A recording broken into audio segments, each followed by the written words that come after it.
Hannah sat at the back of the small convenience store, her apron hanging loose on her shoulders, the weight of exhaustion pressing down on her chest like 1,000 stones. Her dark ebony skin glistened with the sheen of sweat, her long curly hair tied back in a bun, though strands of it had escaped and stuck stubbornly to her temples. Outside, neon signs buzzed in the Seoul night, a city that glittered with promises she had once believed in but no longer did. She had come here 3 years ago, full of dreams. Korea had been painted to her as a land of opportunity and romance, where hardworking students could earn, study, and even fall in love like in the dramas that had once lit up her laptop screen back in Nigeria. But the reality was not a drama. It was raw, unforgiving, and painfully indifferent. She was nothing here. A foreigner. A black woman. Most days, people didn't see her. And when they did, it was with a mixture of curiosity, judgment, or outright dismissal.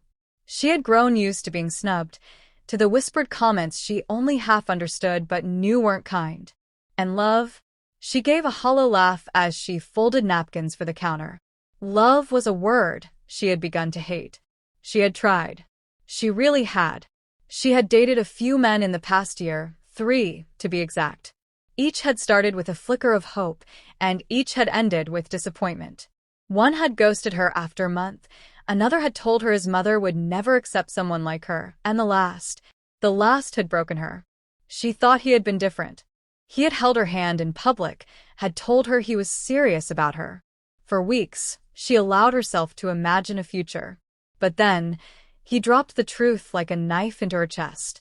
I can't marry someone who isn't Korean. The words had echoed in her mind like a curse, and before she could recover, she had seen pictures of his engagement party splashed on social media. With someone else. Someone who fit. Now, as she sat in the cramped employee room of the store, Hannah rested a hand on her stomach. Her fingers trembled. Pregnant. The word still felt unreal. It wasn't planned. It wasn't wanted, not like this. And the worst part, she didn't even know who the father was. Her relationships had been short, messy, desperate attempts at connection. A month here, a few weeks there, and one that hadn't lasted beyond 7 days. The timing blurred together until she couldn't tell whose child it could be. And even if she could, she had no way of reaching them anymore. Numbers deleted. Calls ignored. Messages blocked. No one cared. She was alone. But she had made a decision. She would keep the child. Somehow, she would scrape together money from her multiple part-time jobs, survive the pregnancy, and then she would return home to Nigeria. She missed home more than anything. The warm sun, the familiar voices, her mother's cooking, the laughter of her siblings. If nothing else, she would give her baby a home that wasn't hostile to their existence. Her phone buzzed. It was the ultrasound image she had taken earlier that afternoon at the clinic. She wanted to save it to her email, a way to keep it safe, to remind herself that no matter how hard this was, there was life inside her. Her hands moved mechanically, typing her email address, attaching the file. But her mind was elsewhere, drifting back to the words of her ex, to the way people stared at her in the subway, to the ache of loneliness that clawed at her chest. She pressed send. It wasn't until a few seconds later that she realized something. Her chest tightened. The email wasn't in her inbox. She had mistyped. One wrong letter. Instead of sending the ultrasound to herself, it had gone to a stranger. The subject line, in her tired haze, had been written without much thought. I got pregnant, and maybe he is the father. Her hand flew to her mouth. God, no, no, no, no, Hannah whispered. She tried to undo it. She tried to recall it. But her cheap phone and free email provider offered no such option. The message was gone, out there in cyberspace, landed in someone else's inbox. Her stomach churned. Whoever it was would think she was insane. Or reckless. Or both. But Hannah was too tired to think about it anymore. She shoved the phone in her bag, clocked out, and trudged back to her small, one-room apartment in the outskirts of the city. She didn't know that, at that very moment, in the towering glass office of one of Korea's most feared conglomerates, a man with cold gray eyes and a tattoo of an arrow inked down his neck was staring at her email on his private laptop. Valin Yunseo. Half Korean, half Italian. All ruthless. The Mafia CEO. He leaned back in his leather chair, swirling a glass of scotch in his hand, his lips curving into something dark and unreadable as he read the subject line again. I got pregnant, and maybe he is the father. Valin's gaze sharpened on the ultrasound attached below. A mistake had just delivered Hannah right into the hands of a man the entire city feared to cross. And Valin Yunseo never ignored fate when it came knocking. The sound came first. A low hum that rattled the glass panes of Hannah's tiny apartment window.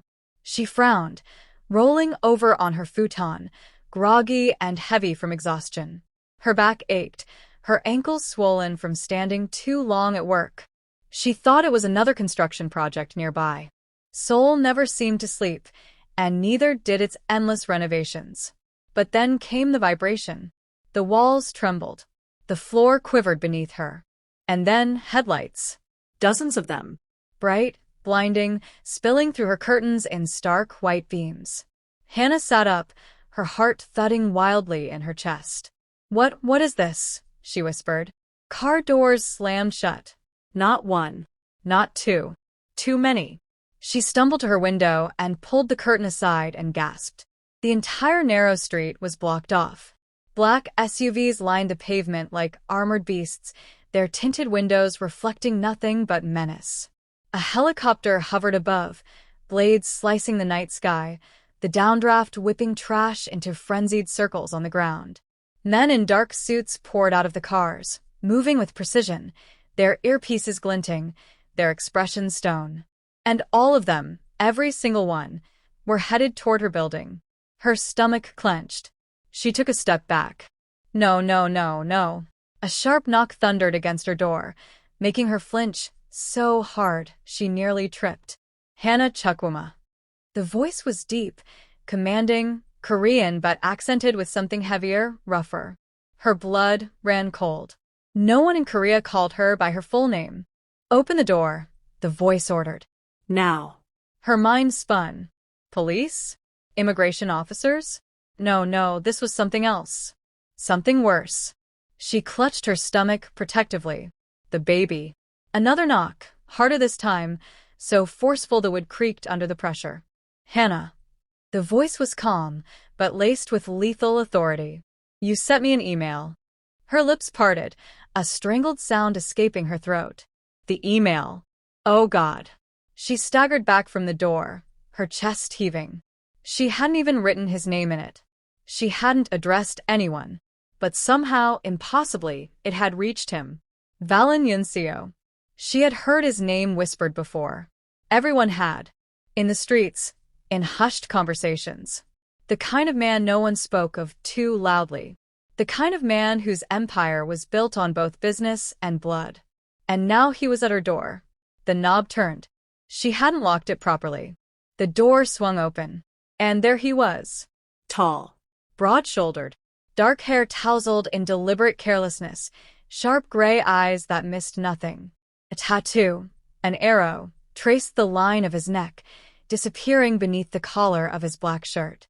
His presence filled the room instantly, devouring the air, making the space feel too small, too fragile to contain him. Behind him, suited men stood like shadows, their faces blank, their posture rigid. But it was Valin who drew all of her attention. He stepped inside, slow, deliberate, like a predator entering unfamiliar terrain but already knowing he owned it. Hannah stumbled backward until her calves hit the edge of her futon. Who are you?" she stammered, though her trembling voice betrayed that she already knew. Valin's lips curved into a ghost of a smile, humorless and sharp. "You know who I am," he said, his Korean rolling smooth, laced with Italian undertones. His gaze flicked briefly to her stomach, then back to her face. "And I know who you are." Her knees felt weak. "I think you've made a mistake," she whispered. I don't know why. You sent me this." He raised his phone. On the screen was her email, her words blaring like a scarlet letter. "I got pregnant, and maybe he is the father." The ultrasound image glowed beneath it. Hannah's heart stopped. "No, that wasn't. It was a mistake." I didn't mean to. Valen stepped closer. The air thickened with his scent, something dark, intoxicating, a mix of leather and smoke. There are no mistakes, he said softly, though his tone carried the weight of iron. Only fate. Her breath caught. He was too close now. Close enough that she could see the faint scar along his jawline, the steel in his gaze, the quiet storm that simmered beneath his calm exterior. You're wrong, Hannah managed, pressing a hand against her stomach as if shielding her unborn child from his gaze. You're not the father. Valen tilted his head, studying her like one might study an intricate puzzle. Then, to her shock, his lips curved in something that wasn't cruel, something almost tender. I don't care, he said simply. The words hit her harder than a slap. Her lips parted. What? I don't care if it's mine or not. His voice lowered, steady, unyielding. From the moment you sent me this, you became mine. You, his eyes flickered briefly to her belly. And the child. Silence stretched between them. Hannah's pulse thundered in her ears. This man was insane. Dangerous. A mafia boss claiming her with nothing but an email and a whim. And yet, there was no malice in his eyes as he looked at her. No disgust. No judgment. Only a dangerous, possessive certainty that terrified her more than cruelty ever could. I don't want this, she whispered fiercely, fighting the tremor in her voice. I don't want you. Valen's smile deepened slightly. He leaned down, his face inches from hers, his shadow swallowing her whole. You will, he murmured. Hannah had never seen so many lights in her life. The convoy tore through the city at midnight, engines growling like beasts on the hunt. Sleek black SUVs blocked traffic in both directions, motorcycles flanking them like mechanical wolves. The helicopter above followed, its searchlight occasionally sweeping the road ahead. And in the middle of it all sat Hannah, trapped in the leather back seat of Valen Yancio's car. She pressed herself against the door, arms wrapped protectively around her stomach, heart racing so fast she thought it might burst. This is kidnapping, she whispered, her voice trembling. You can't just take me like this. Valen, seated beside her, didn't look at her. His gaze was fixed out the window, sharp gray eyes watching the city blur past. He looked perfectly at ease, one arm resting lazily on the armrest, but there was a coiled energy in him that reminded her of a panther waiting to pounce. I can, he said simply, his voice low, calm, unyielding. Hannah clenched her fists. Why? Why me? I told you, the baby isn't yours. Finally, he turned his head, his eyes locking on hers. The weight of his stare made her shiver. You sent me the message, he said softly. That makes you mine. Her chest tightened. That's insane, she whispered. People don't belong to people. I'm not your property. Valen's lips curved slightly. Not quite a smile, not quite a smirk. No, he agreed. You're not my property. He leaned closer, his voice dropping to something almost intimate. You're my responsibility. She froze. The word sank into her like a stone dropped in water, rippling through all her defenses. Responsibility. No man had ever used that word about her. They had used others, burden, problem, too complicated. But never responsibility. She tore her gaze away, pressing her forehead to the cool glass of the window, fighting the heat rising in her chest. The car slowed, then turned. Hannah blinked, her eyes widening as she saw where they were headed. A massive iron gate loomed ahead, guarded by men in black suits carrying rifles. Beyond it rose a sprawling estate, its architecture a blend of sleek Korean minimalism and Italian grandeur.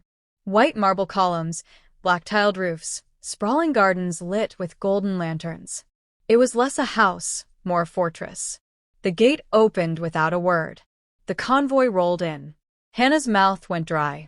The car stopped before the main entrance, a set of towering double doors guarded by stone lions. Valen stepped out first. His presence was magnetic, commanding. Even the guards bowed slightly as he passed. Then he turned back, holding the door open for her. Hannah hesitated. I'm not going in there, she whispered. Valen arched a brow. Would you prefer to sleep in the car? Her jaw tightened. She wanted to scream, to fight, to run. but her legs were trembling, her body exhausted. Slowly, she slid out of the car.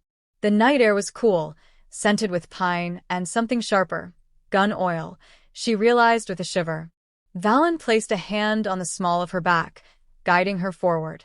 His touch was firm, possessive, yet careful, as though he was aware of her fragility. She wanted to shrug him off. She wanted to melt into it. She hated both urges. The doors opened. The interior of the mansion was breathtaking.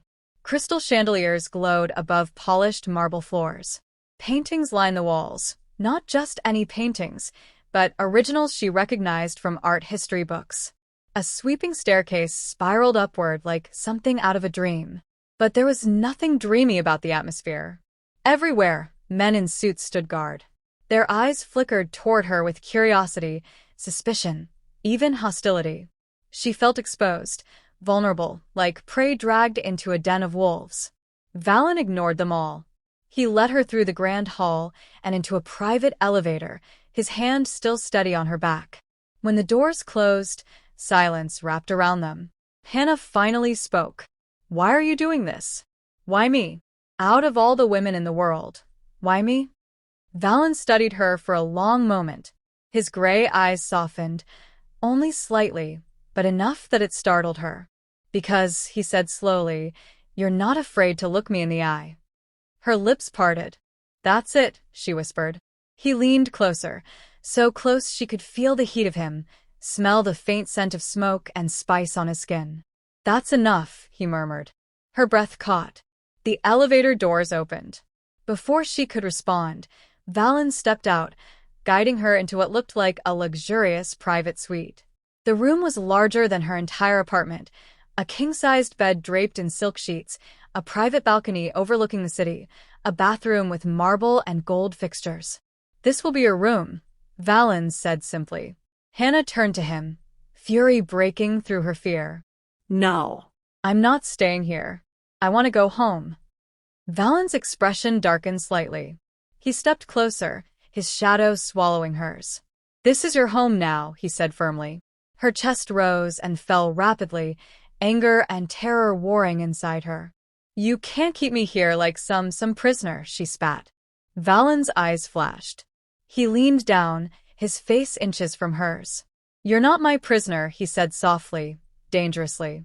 "You're under my protection. There's a difference." Their eyes locked, fire meeting steel. The air between them crackled, charged, alive. For one terrifying, electrifying moment, Hannah thought he might kiss her. And, worse, the part of her wanted him to. The first night in Valencio's mansion was the longest of Hannah's life. She didn't sleep. Couldn't. Every sound made her flinch. The distant footsteps of guards patrolling the hall, the occasional low murmur of voices in the courtyard below, even the hum of the city in the distance. She sat on the edge of the silk-covered bed, arms wrapped around her knees, staring at the door. She half expected it to burst open at any moment, for Valen to stride in, to demand something she wasn't ready to give. But the door stayed closed. He hadn't come back after showing her to the room. That almost unsettled her more, because it meant he wasn't in a hurry. He wasn't like the men she had known before, who wanted only one thing, who made their desires clear immediately. No.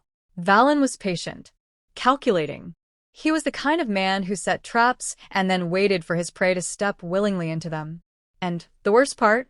Some dark, hidden part of her was afraid she already had. Morning came with the clatter of breakfast trays.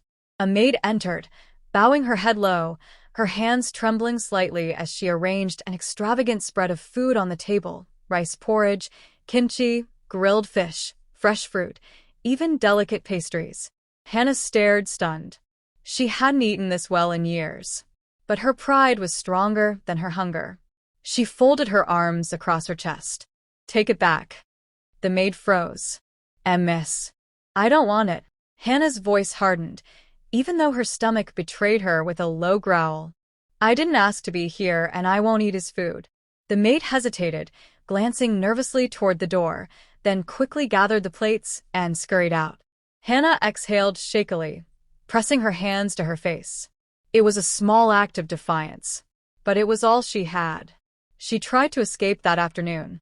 She waited until the guards outside her door shifted position, then slipped out quietly, heart hammering in her chest.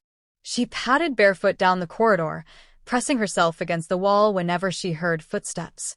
The mansion was a labyrinth of marble and glass, filled with winding staircases and endless hallways. But she kept moving, kept searching for an exit. She found one, a side door leading into the garden. Beyond it, a path stretched down toward the outer walls. Hope surged in her chest. She pushed the door open, slipped into the garden, and ran. She didn't get far. Strong arms caught her from behind, yanking her off her feet. She cried out, struggling, but the grip was iron. Hannah. The voice was low, dangerous, familiar. Her heart sank. Valen. He spun her around, his gray eyes blazing with fury. He looked different now, no longer calm, no longer collected. His hair was slightly mussed, his jaw tight, his tattoo stark against the strained line of his throat. "What do you think you're doing?" His voice was quiet, but it carried more threat than a scream ever could. "Going home," she spat, even as tears pricked her eyes. "You can't keep me here. I'm not your possession." Valen's chest rose and fell sharply. He stared at her for a long moment, his jaw working, as if restraining himself. Then he stepped closer, towering over her, his voice a low growl. "You think you're safe out there?" His hand shot up, gripping her chin, forcing her to meet his gaze. "Do you know how many enemies I have? Do you know how many would use you and your child just to get to me?" Her breath hitched. "Enemies," she whispered. Valen's eyes darkened. "You think the world out there is kinder than me? You'll last one day. Two at most." And then, his thumb brushed her jawline, firm, possessive. "You'll beg for the protection you're throwing away." Hannah trembled. Not just from fear. From something else. Something she didn't want to name. She jerked her face free, glaring at him even through the tears that blurred her vision. "I don't need your protection. I don't need you." For a moment, silence stretched between them. Then, to her shock, Valen's lips curved, not in amusement, not in cruelty, but in something almost admiring. "You're fire," he murmured. "I like that." Before she could react, before she could even process the words, Valen's hand slid to the back of her neck, and he pulled her forward. His lips crashed against hers. The kiss was fierce, consuming, dangerous. His mouth moved against hers with a hunger that stole her breath, his grip unyielding as though he was afraid she might vanish if he let go. Hannah's eyes widened in shock. She pushed against his chest, but her body betrayed her, heat flooding through her veins, her lips parting against his despite herself. The world spun. For one wild, terrifying, intoxicating moment, she kissed him back. And then, she tore herself away, gasping, her fingers trembling as they pressed to her lips. Valen's eyes burned into hers, dark and stormy, his chest rising and falling with unsteady breaths. "You," Hannah whispered, her voice breaking. You can't." Valen tilted his head, his expression unreadable. "I already did," he said softly. Her heart thundered. And for the first time, Hannah realized with bone-deep terror that her biggest danger wasn't Valen Yunsio's enemies. It was Valen Yunsio himself. The night was heavy with silence, yet in Hannah's chest, her heart thundered like a storm. After Valen's shocking declaration, "You will not leave me. You will not escape," her entire world tilted. The Mafia boss had stripped away every veil of pretense, showing her his obsession, his determination, his desire to make her his, completely. And Hannah, trembling in the lavish confines of his penthouse suite, couldn't decide if she was terrified or drawn deeper into the fire. Hannah sat at the edge of the velvet bed, fingers nervously tightening around the hem of her maternity dress. Her belly was small but visible now, a constant reminder of the child growing inside her. Her child. Her responsibility. Yet here she was, caught in the dangerous web of Valen Yunsio. The sound of ice clinking in a glass broke the silence. Across the room, Valen stood by the minibar, pouring himself a drink. His broad shoulders were tense beneath his dark shirt, sleeves rolled halfway up, exposing the veins that ran down his strong arms. The faint arrow tattoo on his neck, sharp and unforgiving, peeked out whenever his shirt collar shifted. He downed the whiskey in one gulp before turning toward her, his gaze molten with something she couldn't name. "You still don't understand, do you?" His voice was low, dangerous, yet intimate. Hannah swallowed. "Understand what? That you think you can keep me here like some prisoner? That you think you can decide my life because of one wrong email?" Valen's lips curved into a smirk, though his eyes burned. He moved slowly, deliberately, toward her. "Not a prisoner, Hannah. A queen. My queen." Her chest tightened. "I'm not yours." He crouched before her, his face inches from hers, his scent, smoke, spice, and faint cologne, wrapping around her senses. "Then why does your body tremble whenever I get close? Why do your eyes betray fear and a longing?" "I don't," she began, but the words died in her throat as he leaned closer, his nose brushing against her cheek. "You can lie to yourself," he whispered, "but you can't lie to me." Hannah's pulse quickened. She hated that he was right, hated the way her body reacted to him. He was dangerous, ruthless, everything she should run from. Yet when his hand cupped her jaw, tilting her head toward him, she didn't move away. His lips brushed hers. Just a ghost of a touch, but enough to ignite every nerve in her body. Hannah gasped, pulling back. "You can't." But Valen's hand slid behind her neck, holding her firmly, his gaze intense. "I can, and I will." And then his mouth was on hers. It wasn't gentle. It was demanding, consuming, as if he was claiming her soul through her lips. Hannah's fists clenched, torn between shoving him away and pulling him closer. The kiss deepened, his tongue teasing hers, making her gasp into his mouth. The heat, the taste, the hunger, it overwhelmed her. When he finally pulled away, both of them were breathless. His forehead rested against hers, and he whispered in a ragged voice, "Now tell me again, you're not mine." Hannah shivered. You're insane." Valen's smirk returned, dark and possessive. "For you?" "Yes." The moment shattered when a sharp knock sounded on the penthouse door. Valen's eyes flickered with annoyance as he rose to his feet. "Stay here," he commanded. But Hannah wasn't a woman who obeyed so easily. She followed him quietly, keeping to the shadows as he opened the door. Two men in dark suits entered, his subordinates. They bowed low. "Boss, there's movement from the rival clan. They've traced some of your assets. It could be a strike within days," one of them reported. Valen's expression turned to stone. "Let them try. I'll bury every last one of them." Hannah's chest tightened. So this was his world: death, violence, war. And she was standing in the middle of it. When the men left, Valen turned and caught sight of her watching. His jaw clenched. "I told you to stay." "You're at war," Hannah said, her voice trembling. "And you want me and this child in the middle of it? Are you mad?" His steps were long and quick as he reached her, grabbing her wrists. "You think leaving me will keep you safe? You think the world outside cares for you more than I do? Hannah, I will kill for you. I will burn cities to protect you and that child." Tears stung her eyes. But at what cost? "I didn't come to Korea to end up in some Mafia war." His grip loosened, his thumb brushing her knuckles. For a moment, the ruthless mask fell, revealing something raw, something human. "I never asked for this either," he whispered. "But I can't let you go. You're the only thing that makes me feel alive." That night, Hannah lay awake, staring at the city lights glittering outside the window.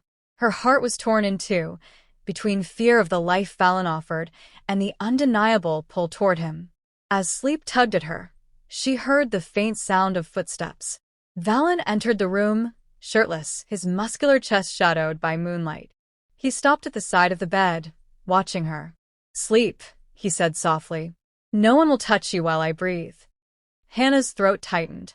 She didn't answer, only closed her eyes. But when the mattress dipped slightly and his hand brushed her hair back tenderly, her heart betrayed her with a single thought. What if I don't want to escape anymore? The city burned with tension. Rival Mafia clans had begun circling Valencia like wolves scenting blood.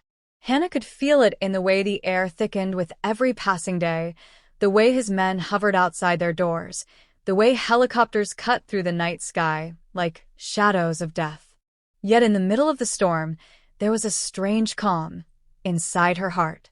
Hannah sat in the marble kitchen, sipping warm tea, her hands unconsciously resting on her growing belly. Valen was on the phone across the room, his voice low but sharp in Italian. She caught only fragments. Eliminate them, burn their docks, no mercy. Her chest tightened. She hated this world, hated that it wrapped its claws around her. She wanted peace, a safe life, to hold her child without fear of blood on the doorstep. But when Valen hung up and turned toward her, his dark eyes softening instantly, her resolve wavered. "Are you in pain?" he asked, striding to her side. His hand slid across her back with unexpected gentleness. "No," Hannah murmured. "Just thinking." "About running?" he teased, though his gaze searched her seriously. Her lips parted. "Sometimes, yes." Silence stretched. Then Valen leaned closer, pressing his forehead to hers. "Even if you ran to the ends of the earth, I'd find you. Because you're mine." Her pulse quickened. "Why me, Valen? You could have anyone. Any Korean woman. Rich, beautiful, untangled in scandal. Why choose someone like me?" His jaw tightened.